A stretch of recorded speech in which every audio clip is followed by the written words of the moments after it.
ரோமியோவிலிருந்து விஜயனுடைய படங்களுடைய தலைப்பு மாறிடுச்சு அப்படின்னு சொல்றதா? அப்படின்னு நினைக்கும்போது, உண்மையாலுமே என்னன்னா, மழை பிடிக்காத மனிதன்ங்கிறது ரோமியோக்கு முன்னாடியே ஸ்டார்ட் பண்ண படம்.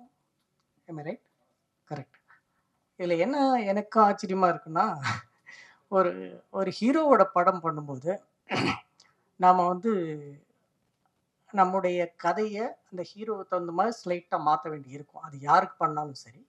அதே மாரி ஒவ்வொரு விஷயமா, பாடல்கள் கூட இந்த ஹீரோக்கு இப்படிப்பட்ட ஒரு பாட்டு வேணுமா? வேண்டாமா? அப்படின்னு கொஞ்சம் நம்ம ஒரு ரீகன்சிடர் பண்ண வேண்டியிருக்கு. ஹீரோ வச்சு பண்ணும்போது. யாரா இருந்தாலும் சரி. எவ்வளோ பெரிய டைரக்டரா இருந்தாலும் சரி, ஒரு ஹீரோ பண்ணும்போது இது இது நடக்கும். அப்படி நான் விஜய் ஆண்டனிகிட்ட பிச்சைக்காரன் கதை சொல்லிட்டு, பண்ணிடலாம் சார்" அப்படின்னாரு. சரி ஓகே. சும்மா ஃபார்மலா சொல்றாரா என்னன்னு தெரியல. பட் என்ஜாய் பண்ணாரு. அடுத்த நாளு நான் வீட்ல இருந்தேன். கார் வந்து நின்னுச்சு. வந்தாரு, பேசினாரு. "சார் கொஞ்சம் தனியா வாங்கன்னு" சொல்லிட்டு செக் கையில குடுத்தாரு. ஆ அப்புறம் பேசிட்டு வீட்ல காஃபி சாப்பிட்டு கிளம்புனாரு. கிளம்பும்போது அவரு என்ன எப்பயுமே வந்து இப்பயும் அது நடக்குது. ஆ நான் அவர ஆஸ்கார் ஃபிலிம்ஸ் ஆஃபீஸ்ல பார்த்ததுலேருந்து ஒரு மியூசிக் டைரக்டரா, அவர் சான்ஸ் கேட்டு வந்தப்ப இருந்து நான் பார்த்ததுலேருந்து, இப்பயும் என்ன பண்ணாருன்னா, அவர் வீட்டுக்கு போம்போது என்ன வெளிய வந்து கார் வரைக்கும் வழி அனுப்பிட்டு தான் போறாரு இப்பயும். ஆ ஸோ அது மாதிரி நானும் என்னுடைய வீட்ட விட்டு வெளிய வந்து கார் வரைக்கும் வந்தேன். அப்போ கார்ல சாஞ்சுகிட்டு டோர் ஓப்பன் பண்ணாரு. அப்புறம் சடனா சரி சார் இந்த நீங்க சொன்ன கதை அப்படியே மைண்ட்ல இருக்கு சார். டைட்டில் ரெஜிஸ்டர் பண்ணிட்டேன் சார்.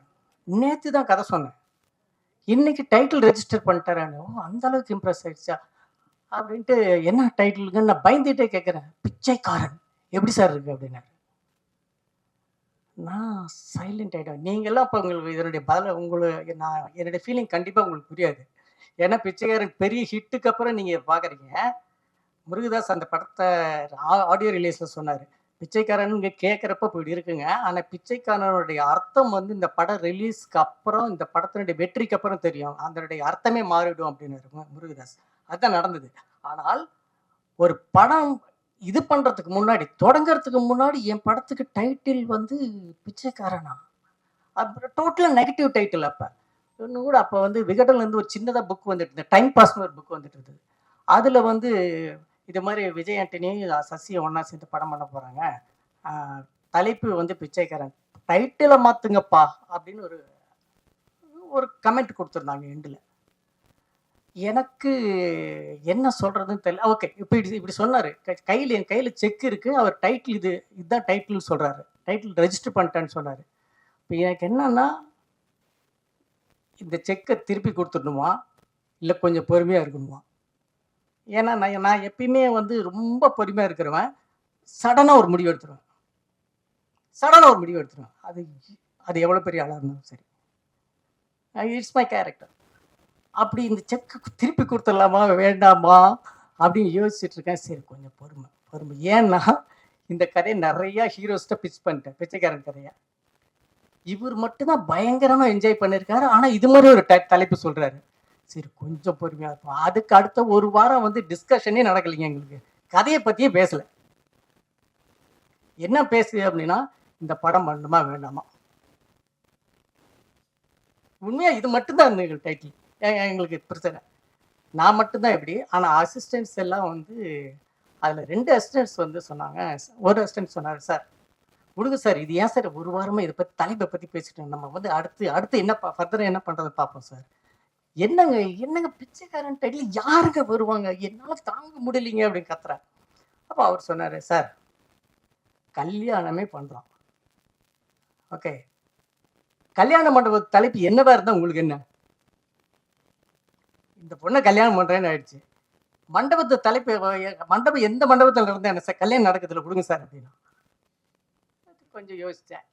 அதுக்கப்புறம் இன்னொரு அசிஸ்டன்ட் சொன்னாரு. அது ரொம்ப யங் அசிஸ்டன்ட் அவன். அவன் என்ன சொன்னான் அப்படின்னா, "சார் இப்ப இந்த விகடன்ல இப்படி கமெண்ட் பாஸ் பண்ணிட்டாங்க அப்படிங்கிறதுலேருந்து உங்களுக்கு பிரச்சனை ஆரம்பிருக்கு. இப்படி நெறைய பேத்துக்கு இந்த டைட்டில் பிடிக்கல. பிச்சைக்காரங்க டைட்டில். ஓகேயா?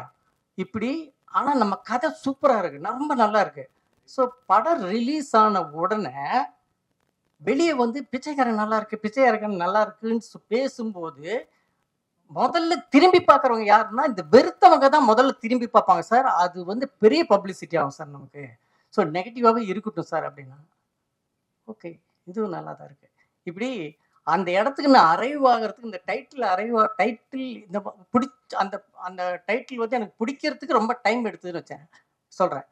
ஆனால் மழை பிடிக்காத மனிதன்னு ஒரு டைட்டில எப்படி விஜய் ஆண்டனி வந்து ரோமியோக்கு முன்னாடி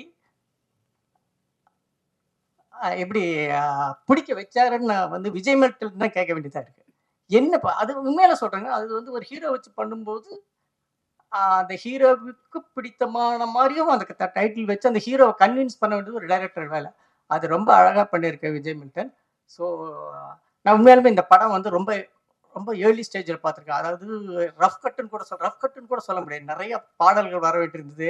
கிளைமாக்ஸ் முடியாம இருந்தது. அப்படி இந்த வெர்ஷன்ல பார்த்துருக்கேன். பிகினிங்ல இருந்து ரொம்ப இன்ட்ரஸ்டிங்கான நெறைய எலிமெண்ட் இருக்கு இதுக்குள்ள. இந்த லேட்டஸ்ட் வெர்ஷன் பார்க்கும்போது இன்னும் இந்த மழை வந்து எனக்கும் ரொம்ப பிடிச்சு போயிரும்னு நினைக்கிறேன். உங்களுக்கும் இந்த மழை ரொம்ப ரொம்ப பிடிக்கும். வாழ்த்துக்கள்.